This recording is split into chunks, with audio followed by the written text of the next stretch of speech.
simpan jambang tapi tak boleh.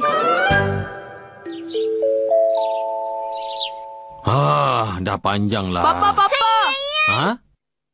Sebelum Papa cukur jambang tu, buatlah joli-joli dekat pipi. Sampai macam tu sekali ke nak kena joli-joli? Benda tu dah jadi macam tabiat saya lah pula. Seronok bila Papa buat macam tu dekat saya. Baiklah, kalau macam tu, kamu dulu ya, Sinchan. Hari ni rasanya jambang Papa bertambah lebat lah. Dah sedia ke ni? Mungkin akan jadi lebih seronok dari biasa.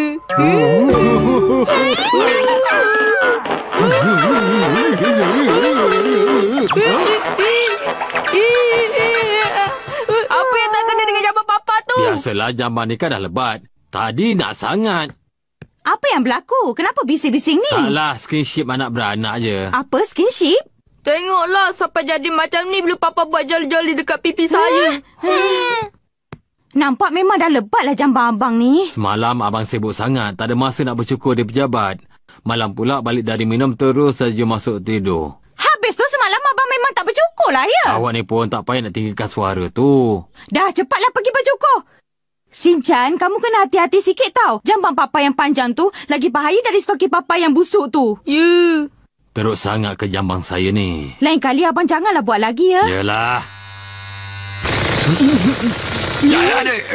Tersangkut ke bang? Dah sampai. Masanya untuk tukar mata pisau yang baru. Mana ya mata pisau cukur yang baru? Saya terlupa belilah bang. Pencukur yang biasa ada tak? Maaflah, yang tu pun saya terlupa nak beli. Habis nak buat macam mana? Benda tu kan bahaya. Kamu tak payahlah cakap macam tu. Nanti Papa pergi beli mata pisau baru. Sekarang Papa nak baca ni sekejap. Tapi kalau Papa malas nak cukur jambang Papa tu, apa yang akan jadi ya? Ya tak yalah. Sebelum ni tak pernah pula terfikir nak biarkan jambang ni sampai panjang. Kalau Papa biar jambang tu sampai panjang, mesti kena macam dawai. Harap-harap itu tak berlaku.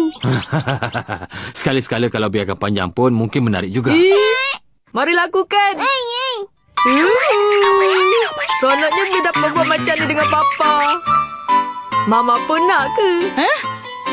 Mama bukannya suka sangat buat macam tu. Tak nak sudah.